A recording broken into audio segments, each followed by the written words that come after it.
Welcome, everybody. Welcome to podcast number 4. Yes, we're still in single digits and enjoying every minute of it so far, or at least I am. What about you, Anna? Are you enjoying it?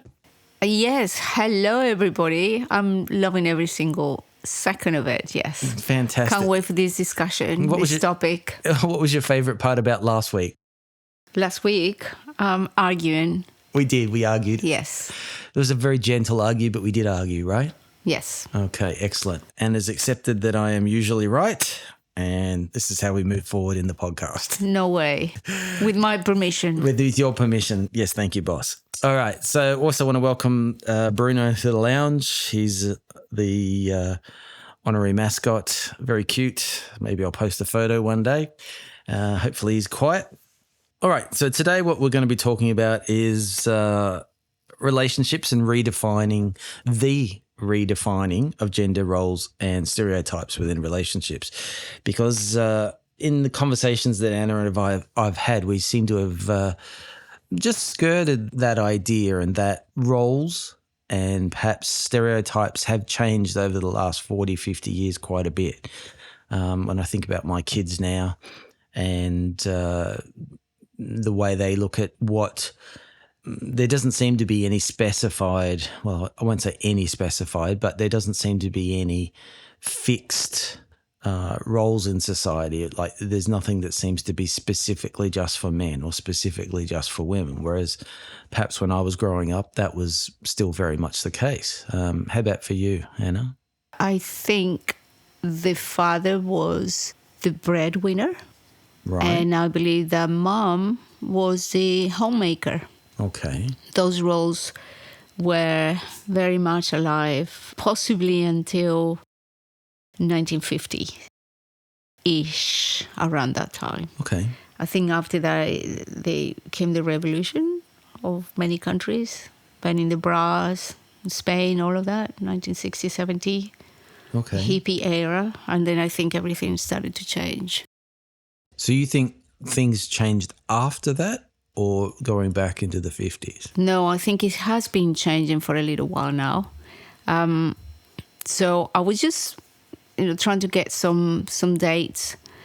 I think women started trying to get some rights long before we can even been taught in history. 230 BC. There were cases of women trying to claim their rights to get the divorce. This is in the Roman society. And then we have 1792. There was some kind of revolution amongst French women. But I think it got definitely decisive after the hippie era. And maybe you know a little bit more about this because you're a surfer. What are you saying? No. You're a surfer? Well, yes. I wouldn't ever call myself a hippie. No, but surfing, hippie, Australia. Okay, let's just say the traditional hippie.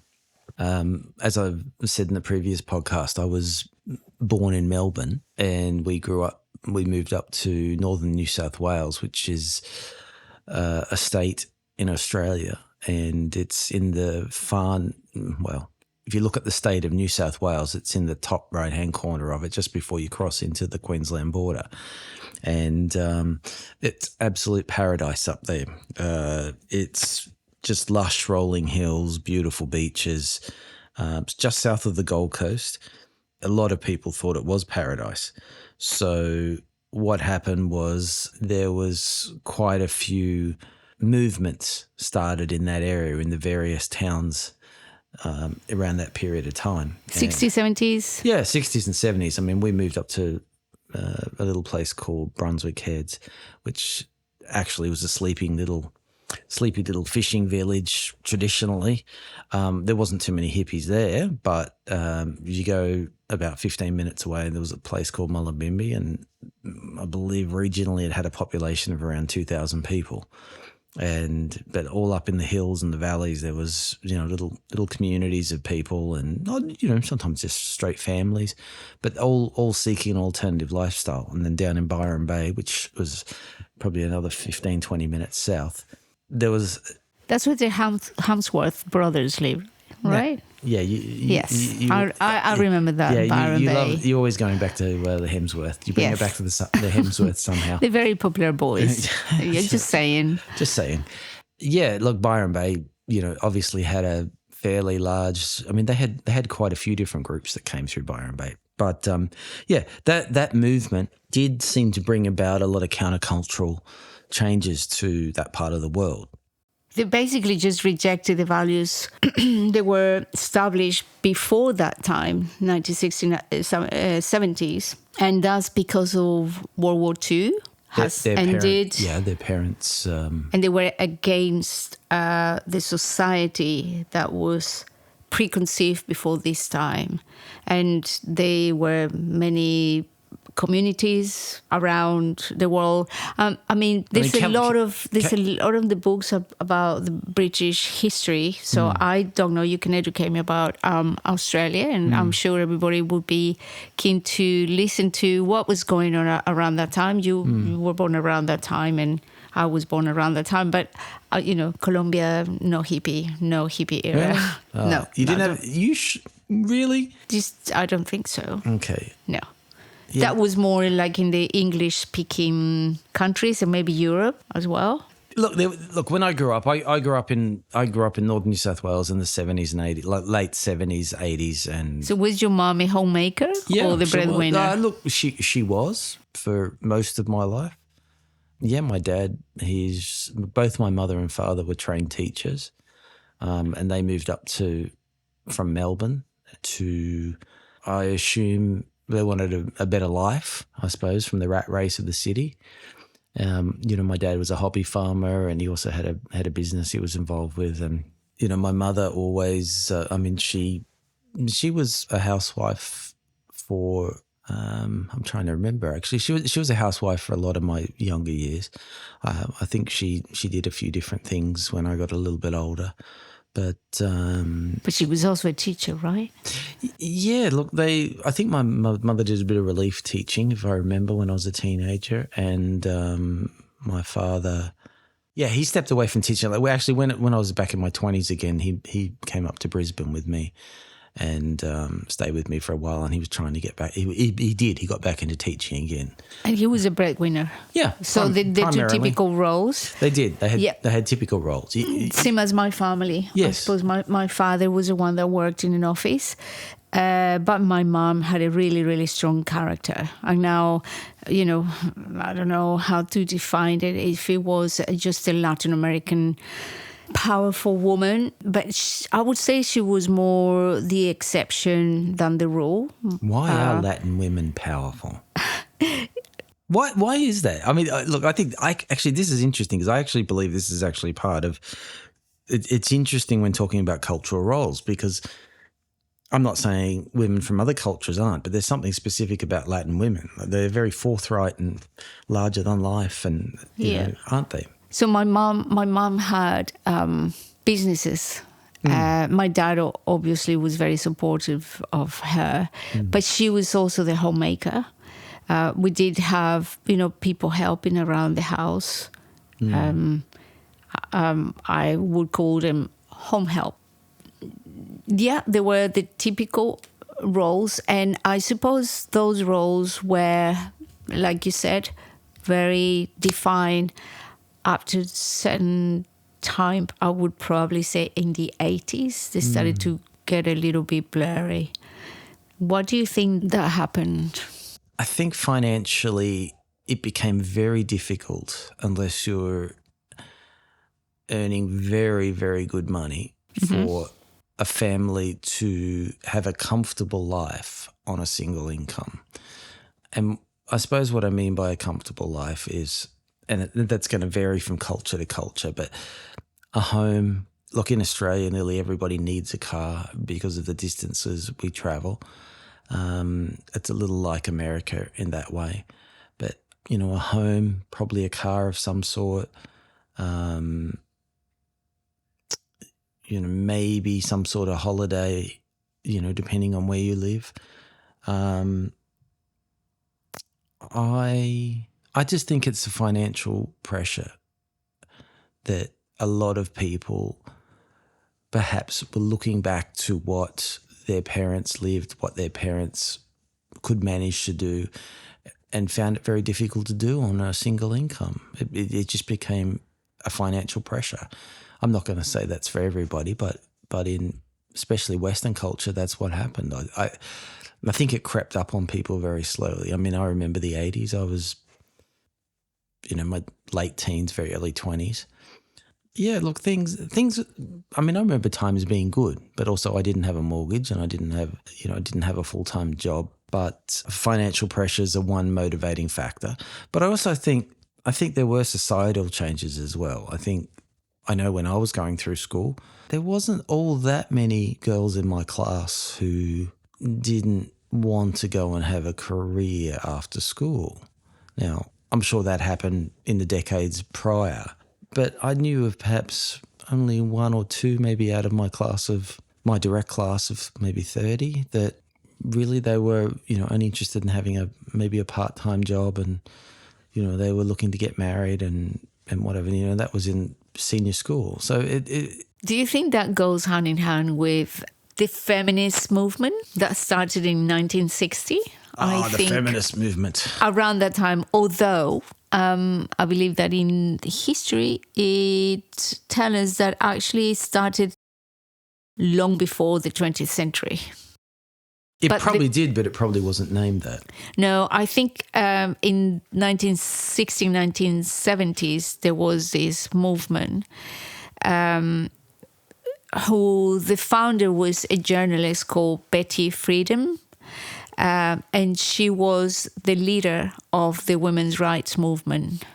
I believe she was... Where was she? Where did she live, Anna? I think it was USA. See. Obviously, this movement was also very strong in the UK. So we have the suffragettes that were pushing to be able to vote, and that was at the beginning of the turn of the century, the 20th century, 1919, I believe. 1919? Okay. Yes. Yep. And I think after that, the Rockefeller Foundation or the Rockefeller family were the ones funding the feminist movement. That's interesting. What do you think their aim was in that? I believe, considering them being the elite, they wanted to tax both genders or sexes. So you think their motivation was, okay, if we can tax the guys, if we can get the women in the workforce, we're going to be able to tax them. And So we just tax the whole population. Interesting. Okay. Yes. And they started making, at the beginning of the 20th century, all the ads on television and radio. You will see how they were pushing smoking and drinking for women. And this was seen as the right thing to do if you wanted to be sophisticated and elitist. So my mother would smoke every now and then, not too much, and would probably socially have a drink or two, not too much. But that would just give them a little bit of style, And then I think that's more or less the 20th century is when their roles started to become a little bit blurred. And towards the 1960s, 70s will be the prominent stage, which now we know that is very, very clear that is completely blur the roles between men and women. I think children... Really? Do you think the roles are completely blurred between men and women? I think in the majority of societies, this is what the campaign is, to destroy society. Whoa, we don't have there? Well, we don't have families. We don't have a society. So let's just tax everyone, send everybody to work. So it's about population control. I don't think it's obviously it is for the rights of women, and trying to... Just let me stop you right there. So you can... As what? Hang on. I am defending women. Have you just hijacked my podcast? What are you? I have facts.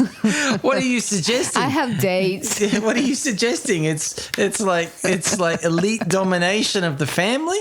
Surely they wouldn't be doing that, would they? Surely they wouldn't be trying to break down the family. I think it's about control. It's not so much. I mean, the division is always going to be profitable. Okay. All right. The more money that they have, I mean, children used to be educated at home, and they have to be at school at the age of 7, 8.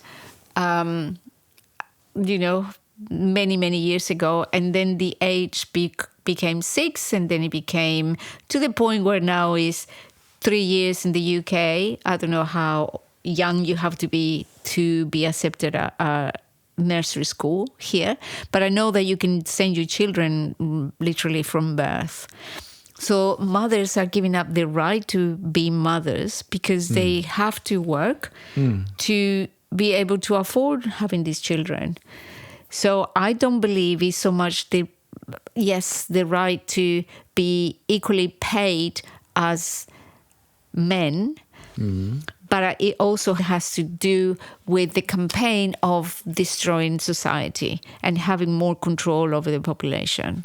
And of course, we are getting confused with the roles because now women are trying to, they bombarding us daily with, you can afford this car as a woman, you can go traveling, you don't have to have children, you can have as many lovers as you want. Welcome to the elite versus So basically, we are just becoming one role. It's one for all and all for one.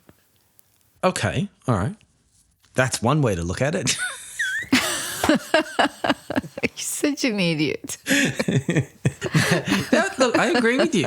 Okay, I got to bringing it back to the suggestion that you're raising right now is that traditional. Which one of all the points that I was raising? Yes, I'm trying to find what your main point was.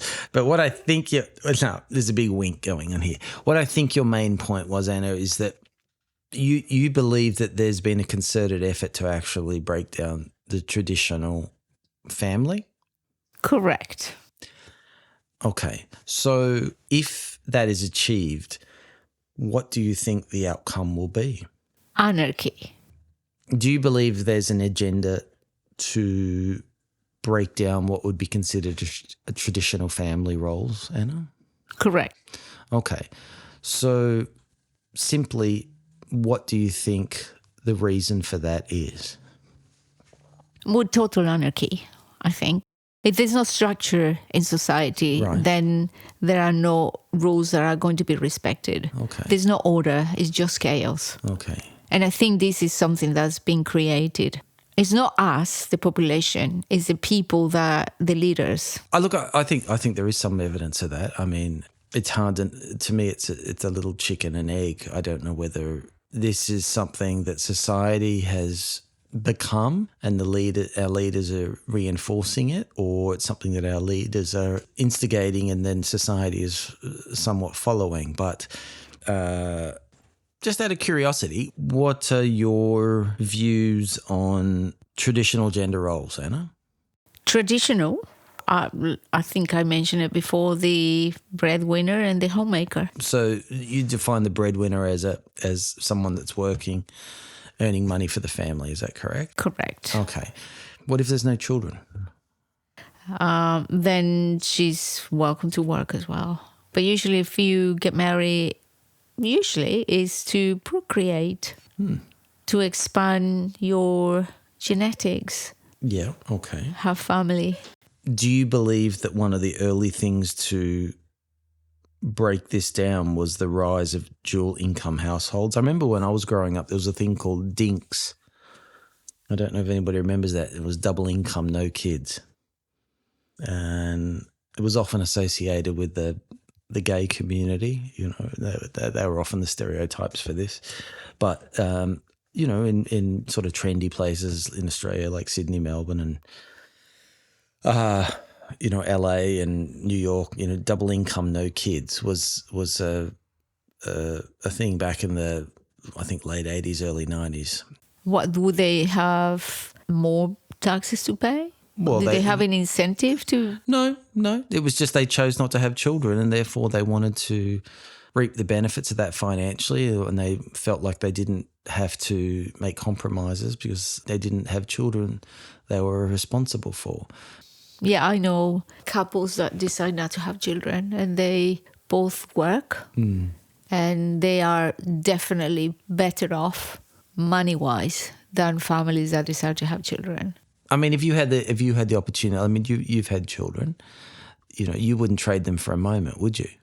But there are couples out there that don't want to have children or can't have That's children. true. That's a different. And they are just as happy. Probably they just have, in my case, one of my sisters couldn't have children. Yes, She's married and she's really, really happy having all these nieces and nephews running around. Sure. But, she knows that whenever she wants to go on holiday, there's nothing to stop her. Yeah, that's Whether right. in my case and my other brothers and sisters, it's different because we all have children. Yeah.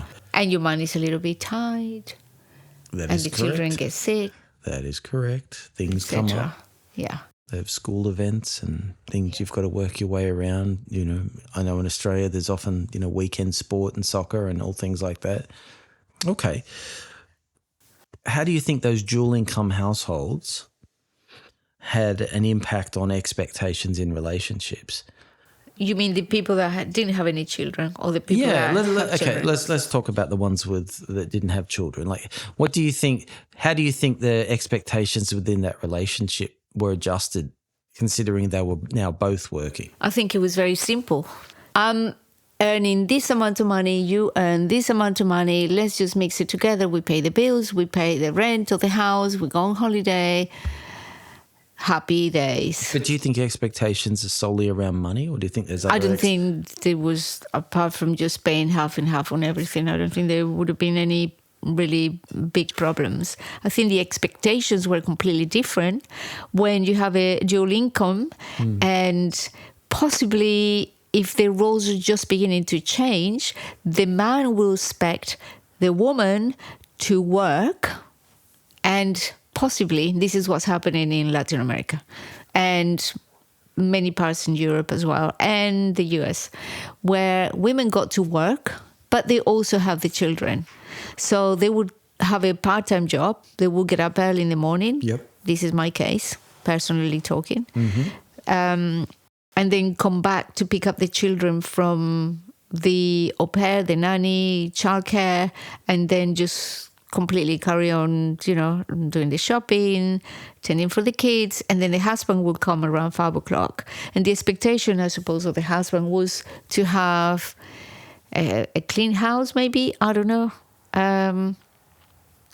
Kids almost ready to sit around the table, have a nice cooked meal, and then the woman will have the expectation of husband coming back from work and maybe giving her a little bit of a hand with the children, like giving them a bath, reading a book, putting them to bed, and then the next day we'll do it all over again. Okay, I think that's interesting you use the word expectation. Because when you have so much pressure and so many expectations from your partner, man or woman, and there's no time to take a break and be away from all these responsibilities, who the people who are married and don't have children would never even get to know what it's like to have to do sacrifices in order to have a family. Yeah, I agree.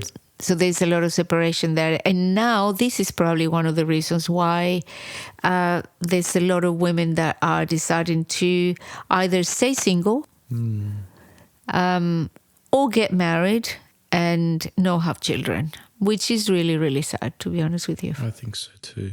What you're saying there raises an interesting point. Do you think when men and women are getting into relationships now, do you think this is something that's discussed openly?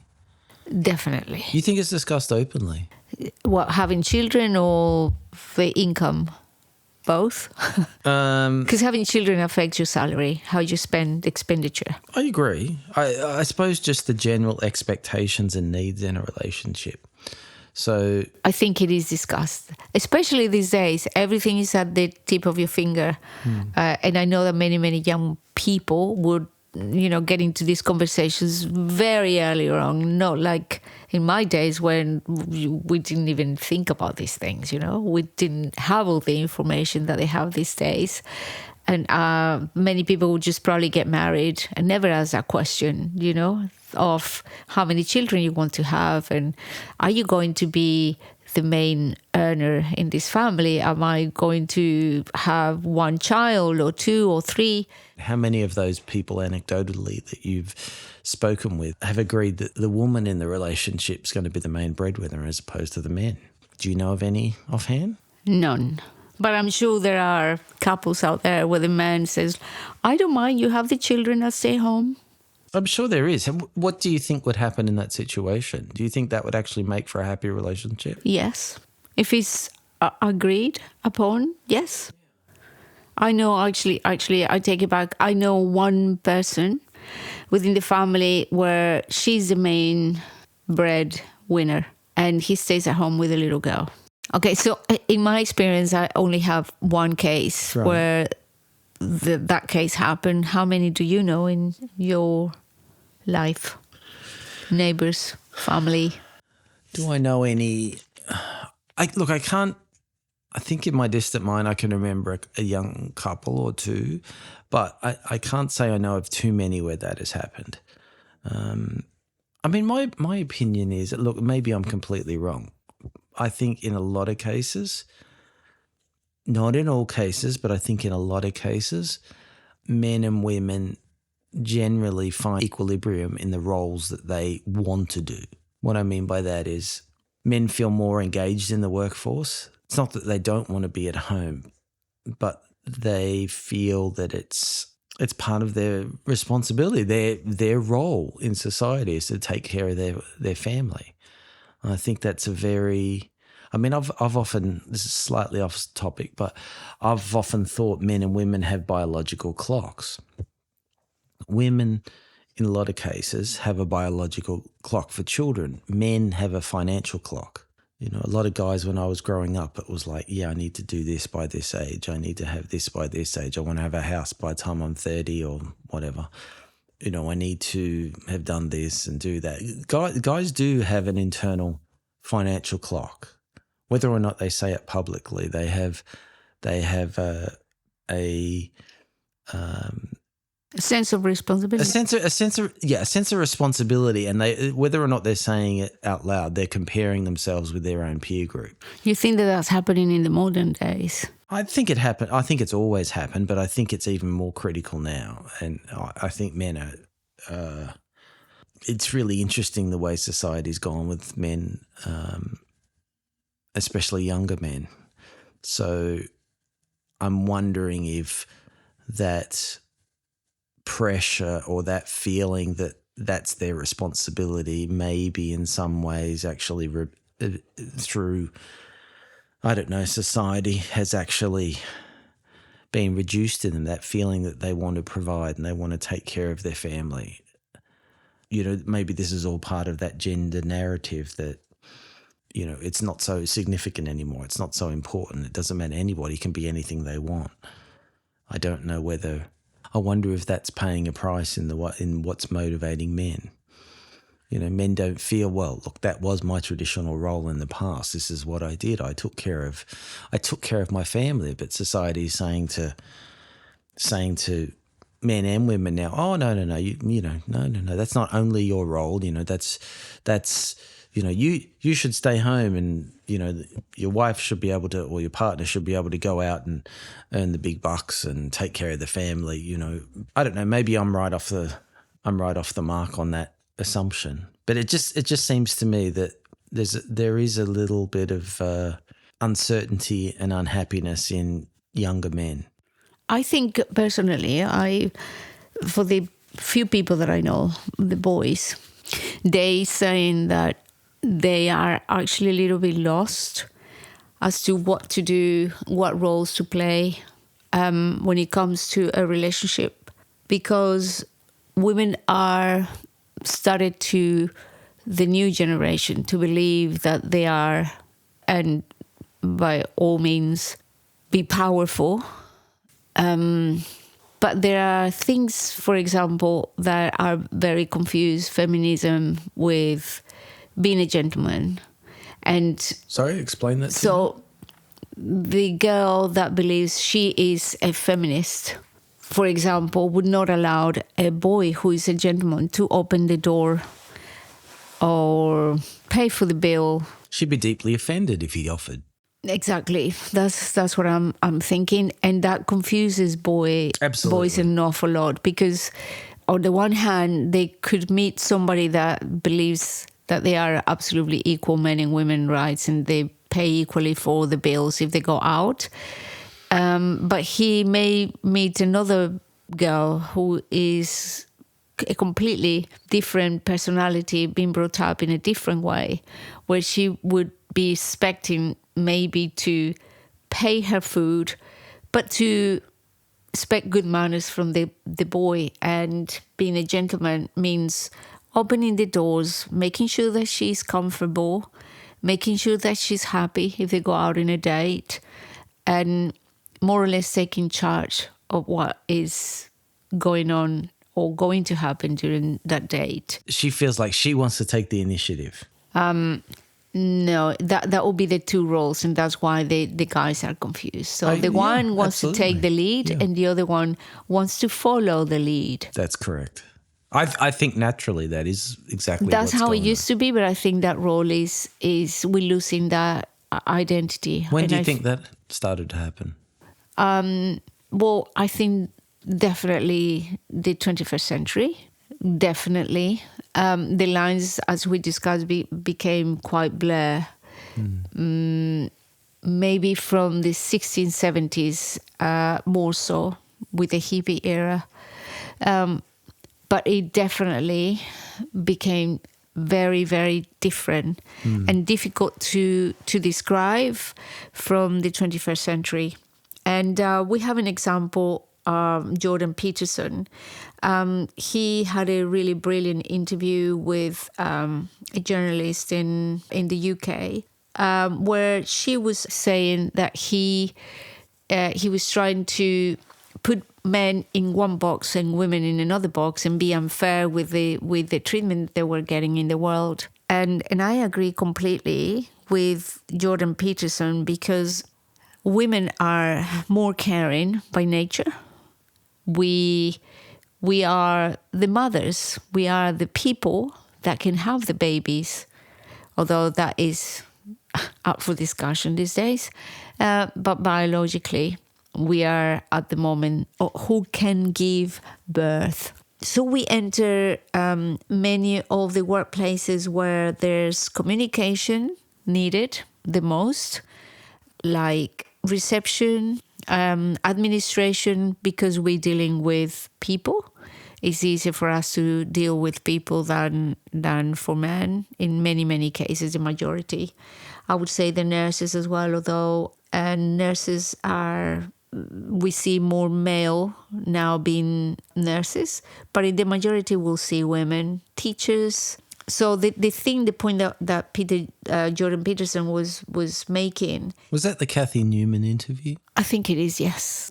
And I think there was another one where he was saying, thank goodness for men, because if men didn't exist, we wouldn't have roads, we wouldn't have anybody repairing the houses, or because women usually, we don't want to get really dirty, and we are afraid of rats and things like that, and we don't want to You don't want to work muddy places. in the mines, or No, you don't want to work in mining? There are a few, but I would say the majority are men. So there are specific roles, whether we like it or not, physiologically, that we are more apt to and be able to, more capable of doing than men. And there are more jobs out there that require the physical strength of a male. And that is absolutely, you cannot deny the differences. Yeah, look, Jordan Peterson has had a lot to say about gender roles. I love the guy. Yeah, a lot of it's quite fat. Look, he has stuck his neck out and he has said quite a few things, and he's been fairly consistent on his opinion on that as well. And look, I enjoy a lot of what he said as well. So the conclusion that we came about is that the physicality of male and female are completely different, and there's no point of comparison. Yes. Well, they have different strengths. Would you agree with that? 100%. Okay. So do you think this is merely a political thing, or do you believe it's actually something that's the fact that men and women have different abilities and different strengths and weaknesses? Traditionally in the past, that means they gravitated to what has been become their stereotypical roles. Whereas now there tends to be, in the last 5 to 10 years, this movement towards almost recreating what people should and shouldn't be doing. There's almost an emphasis on women becoming perhaps something that traditionally men would have been involved with. Like, you know, I know there's a movement that women join frontline forces. There's always been a movement of, you know, in some far fringes of women perhaps joining the things like the SAS and, you know, SEAL teams, Navy SEALs.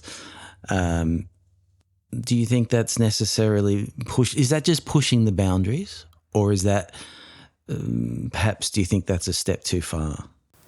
I think you said something to do with political.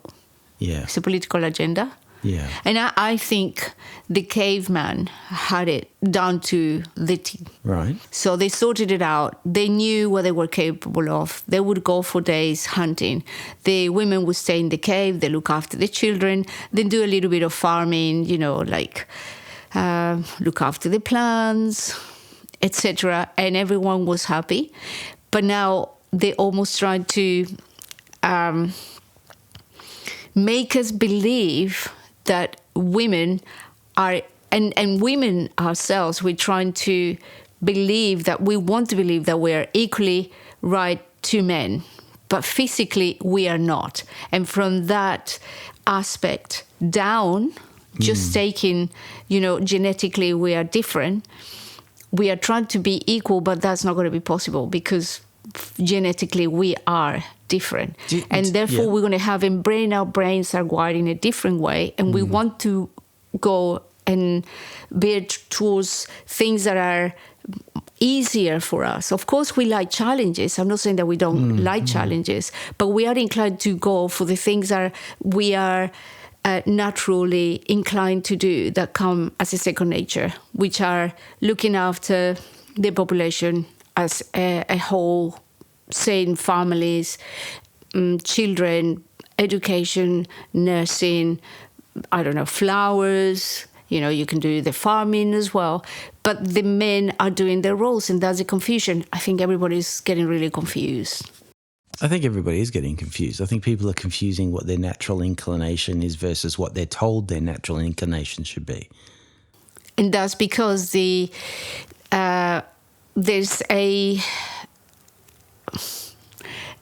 a progressive campaign to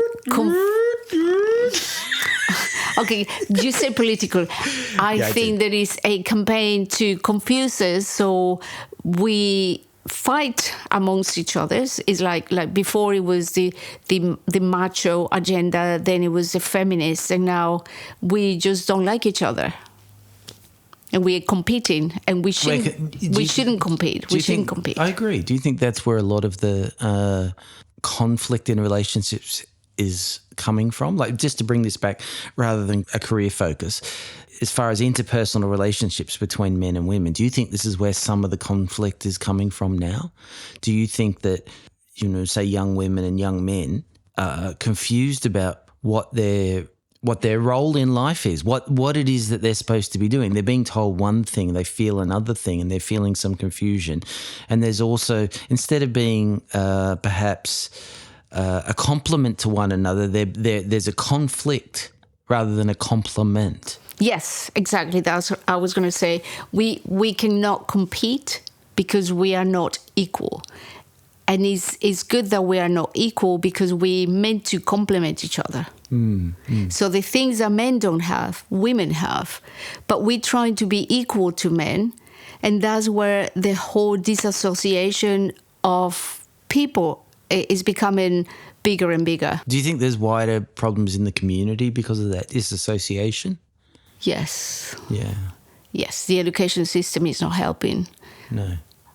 Accepting, different agendas and talking to children about different aspects of gender. And that's just another subject that we can talk about maybe in the future. Yeah. Like if your daughter came to you and said, let's say, I want to be I want to work as a civil engineer on roadworks or something like that, which would have, I've actually, as I drive to work, I've actually seen quite a few women in this role that I never thought I would have seen go back 20 years.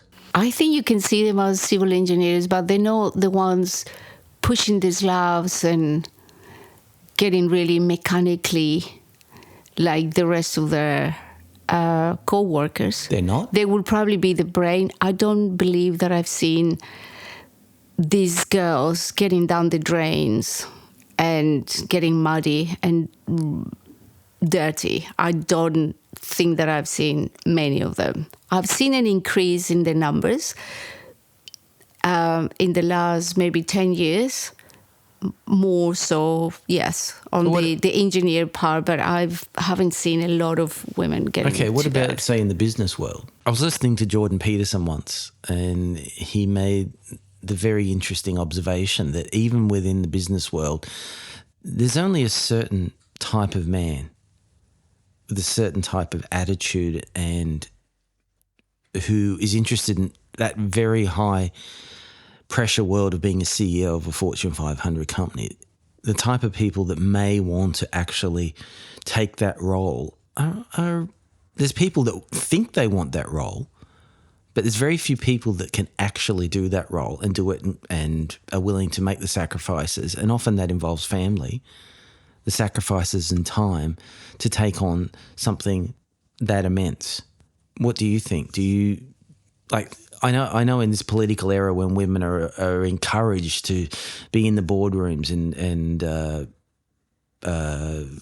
take on more and more responsibility. I'm talking about the business world more so at the moment.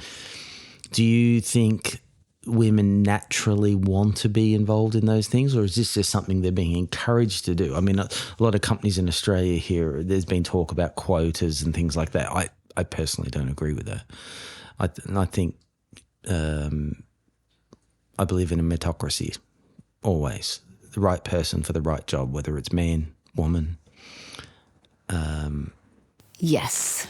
Yes. Of course. Yes. There is nothing that the woman's brain is not capable of doing. And I think that that's one of the aspirations and probably one of the challenges of the modern days. Women want to aspire to be as powerful and earn as much money as the people in the past that we used to see only dominated by males. But I don't believe that the percentage is 50-50 yet. It may come to that, but I think one of the priorities for women is... Opportunity rather than... No, I think I actually going to go off that. I would say the priority is eventually to be at the right age to have babies. And what do you mean? Explain that. So the priority for males is to be successful and a lot of money, etc. Some males. some males, we can't talk about everyone. The same as the females is going to be successful, have a rewarding job, and a lot of money, maybe aspire to be, the CEO of a really multinational, important company. But at the end of the day, I think we're not yet at that stage where women's priority is just to aspire as men to have that challenge. I think we're not yet at the 50% of that, 50%. I think that women still wanting to become mothers. But we are discussing right now about having babies in a uterus that could be completely external from a woman. External from the woman. Which is... So we don't actually know what's going to happen in the next 10 years from now. When I find that concept absolutely, I'm going to be careful with my words. I find that... I don't agree. Hopeless for mankind. What springs to mind is a scene in The Matrix, when they have all those little pod farms that the machines feed on people. And I don't know where we're going to head if that becomes commonplace. Exactly. So I can't really tell what this generation or the next generations are going to be like. Definition of like men roles and female roles, what it used to be 50 years ago. But I think those roles are changing inevitably. Hopefully there will come for humanity some kind of sense of connection with our higher self, and we'll probably stop doing all of these that goes against our divine connection of roles that were from the beginning made as male and female. I agree. All right. Thank you for joining us again this week on our podcast number 4, and hopefully we'll be back again next week. We'll have another topic. It might be something completely different. There's a rumour we might be doing a special on Colombia, but I hope that's true. And yes, it is fantastic. Thank you for taking the lead on that one, Anna. And we'll see you again next time. See you guys. Bye. Thanks for listening. Bye.